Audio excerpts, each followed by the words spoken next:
Never let a situation or circumstance define your life, no matter what it may be.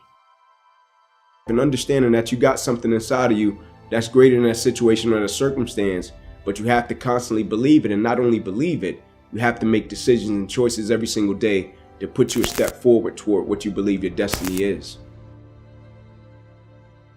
The only thing I felt I had the advantage in my whole life was my work ethic.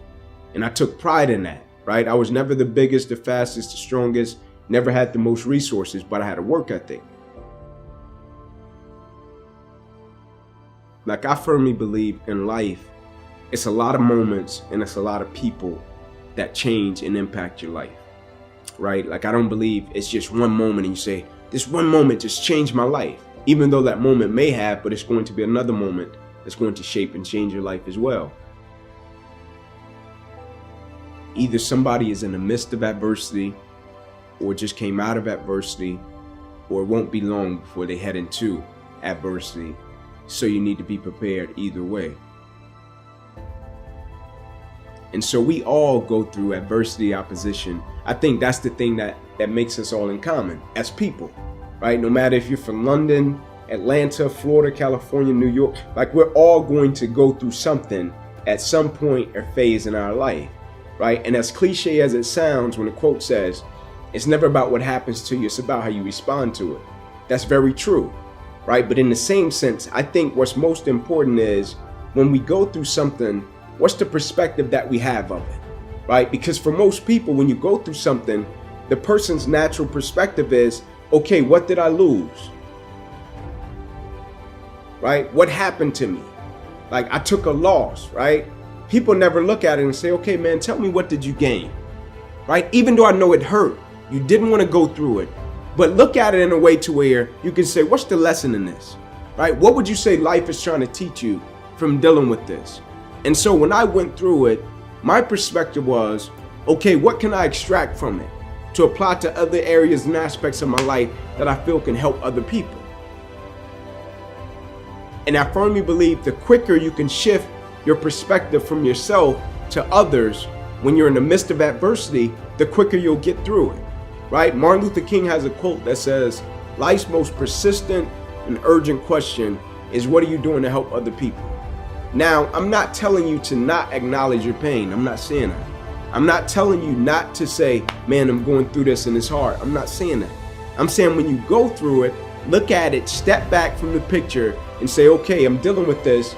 9 out of 10 times, it's somebody else that's either dealt with it or they're going to deal with something similar to this. And if I deal with it in the right way, I can use it to add value to lives of other people.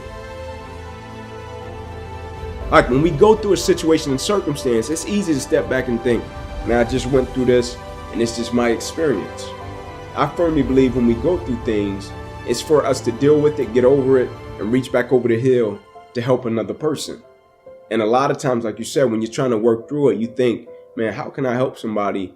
And I'm trying to get through it myself, right? And that's a great perspective, right? But when you get through it, right, maybe you can't help them when you're in the midst of it because you're processing it. But when you get over the hill, I think it's important and I think it's vital that you reach back over the hill and help somebody that may be going through a similar situation, and you can share your values and principles with them, because that experience that we go through and we deal with, it's not just for us.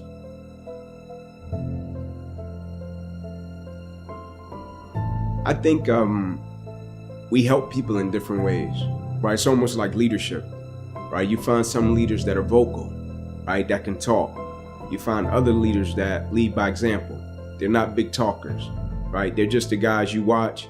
They're going to do their thing, and you can point to them and say, hey man, you see the way that guy works and does his thing, follow him. And I think the same for opposition and adversity. You find some people, they can work their way through it and then they can speak about it and tell people. You got others that deal with it and they can work their way through it, and you almost have to pry it out of them.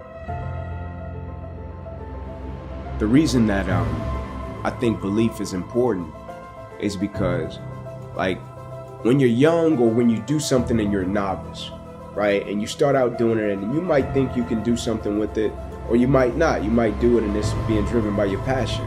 And then somebody comes along that's a little bit older or even more experienced, and they can see it in a way that you can't see it, right? And so I think it's important with belief, because if a person believes in you in a way that you don't believe in yourself, you can rent that person's belief until you get strong enough to possess your own, right? And you use that person's belief to fuel you every single day, right? Because you can have a level of belief with what you're doing, but you can go back to a certain set of circumstances that tell you, nah, it's not gonna happen.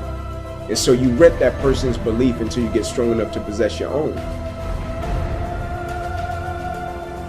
You can be great, but you're living on reserve, right? You didn't empty the bucket, right? You didn't give everything you had to every aspect of your life. Like for most people, they're great professionally, but they end up becoming a public success, and behind closed doors, they're a private failure.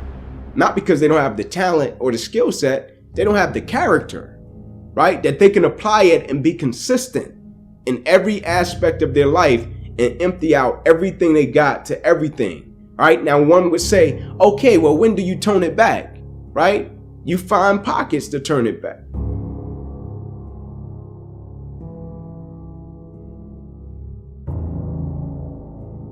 Right? Of course, you don't just give everything you got all the time, right? You get to a point where you learn to be efficient and effective in every aspect of your life. And for most people, it's not a problem of skill set. It's a problem of character. And empty the bucket is having the right character to be consistent and empty out everything you got in every aspect of your life.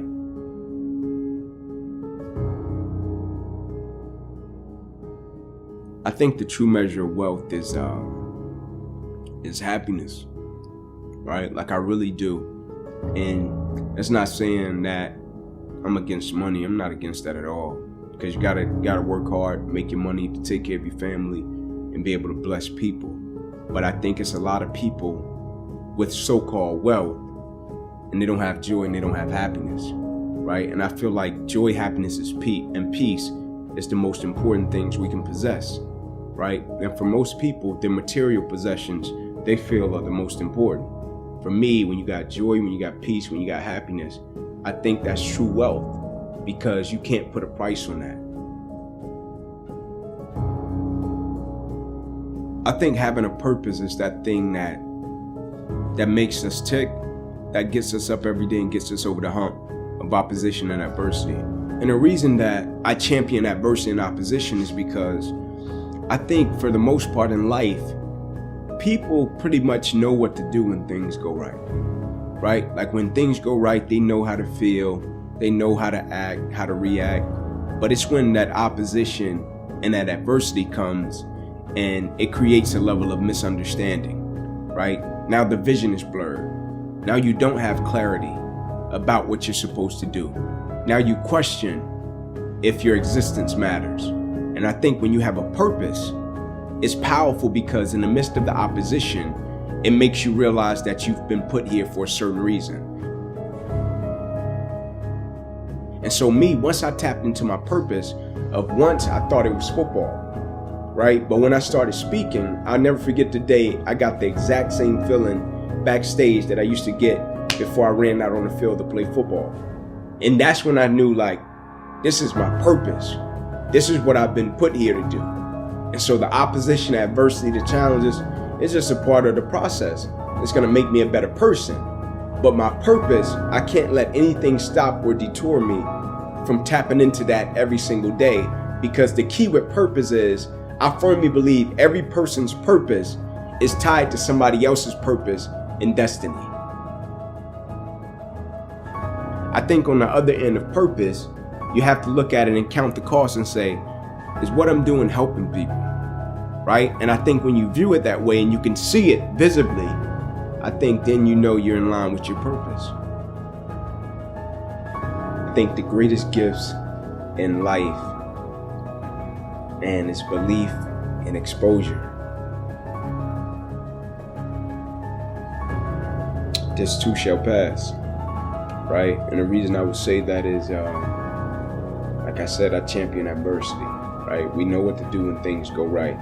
But the next time it gets tough, the next time you question your purpose, the next time you question your existence, your mission, if you're supposed to be doing what you're doing, and it gets tough and challenging, just whisper to yourself, This too shall pass.